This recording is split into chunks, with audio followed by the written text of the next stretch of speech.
अपनी विशाल सेना को लेकर युद्ध के लिए निकल पड़े।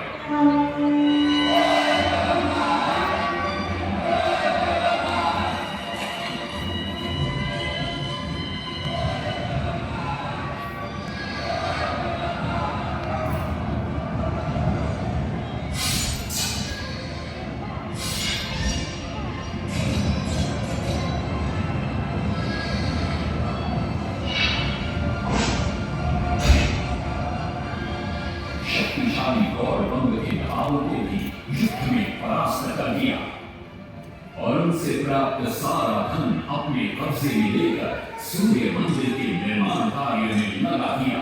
1200 कारीगरों के अथक प्रयास से 12 साल बाद विशाल और भव्य सूर्य मंदिर बनकर तैयार हुआ। उस समय के लोगों में वास्तु शास्त्र, ज्योतिष शास्त्र और खगोल शास्त्र का जो ज्ञान था, उसे देखकर आज के बड़े बड़े वैज्ञानिक भी आश्चर्यचकित रह जाते हैं। कई प्रयासों के बाद भी मंदिर के गुंबद पर कलश स्थापित नहीं हो पा रहा था। क्रोधित नरसिंह देव ने आदेश दिया कि कल प्रातः काल तक यदि कलश स्थापित नहीं हुआ तो सबके सर धड़ से अलग कर दिए जाएंगे। सभी शिल्पकार घोर चिंता में डूब जाते।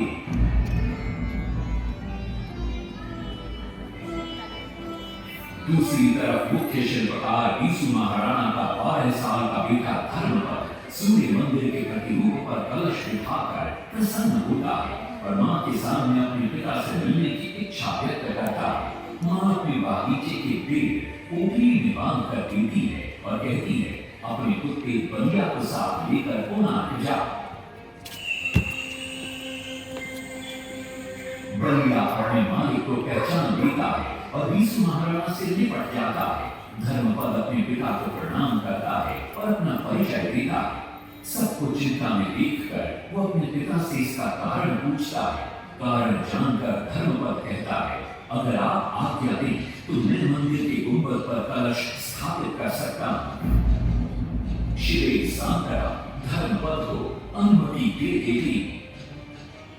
धर्मपद गुंबद पर चढ़ जाता है और कुछ ही समय के प्रयत्न के पश्चात वो कलश को स्थापित करने में सफल हो जाता है। गुंबद पर कलश स्थापित होते नीचे गर्भगृह में चारों दिशाओं में लगे चुंबकों के आकर्षण से सूर्य महाप्रभु की मूर्ति शून्य में स्थापित हो जाती है। सब धर्मपद को कंधे पर बिठाकर खुशी से नृत्य करने लगते।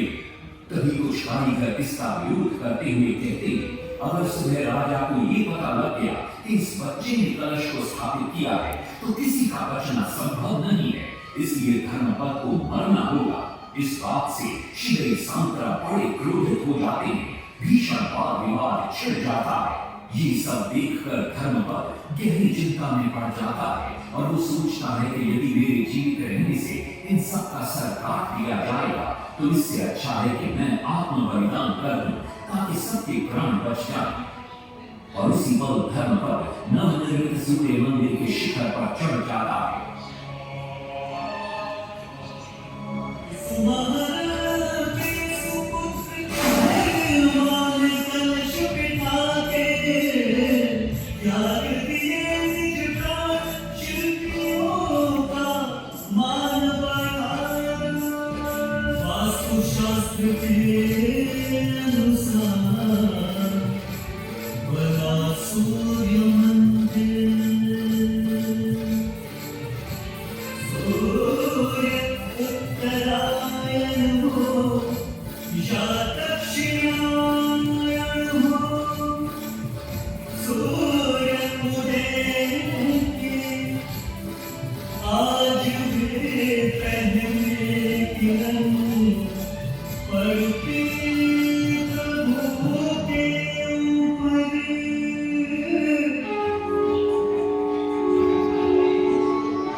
नरसिंह देव भी आ पहुंचते हैं।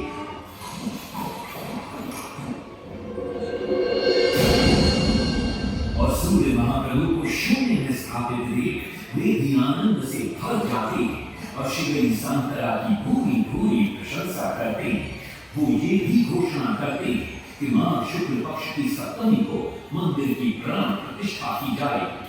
लेकिन शिवरी संतरा कहते, राजन तिथि तो अच्छी, लेकिन मंदिर की प्राण प्रतिष्ठा के लिए ये शुभ नहीं है।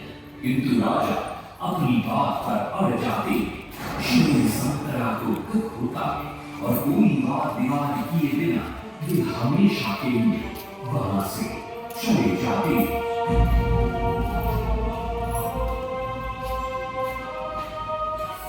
पूर्व निर्धारित तिथि पर मंदिर की प्राण प्रतिष्ठा संपन्न होती है।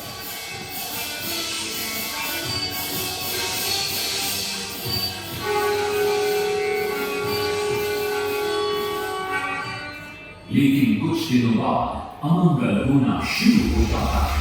सबसे पहले विराट सिंह की मूर्ति नीचे आ गिरती है। तत्पश्चात मंदिर की शिलाओं का गिरना भी शुरू हो जाता है। नरसिंहदेव को अब समझ में आता है कि शिवरी सांतरा का कहना सही था, लेकिन देर हो चुकी थी। बहुत साल बाद मंदिर के आसपास जंगल उगा और ये मंदिर घने जंगलों के बीच छुप गया। जब अंग्रेजों ने जंगल के बीच इस मंदिर को देखा तो उन्होंने इसका पुनरुद्धार किया। आज आप उसी विशाल मंदिर के भग्नावशेष देख रहे हैं। ये है इस प्रसिद्ध मंदिर की कथा। अब इस कथा में कितनी सत्यता है और कितनी कल्पना है, ये तो किसी को नहीं मालूम, लेकिन ओडिशा की जनश्रुतियों में यही कथा विद्यमान है।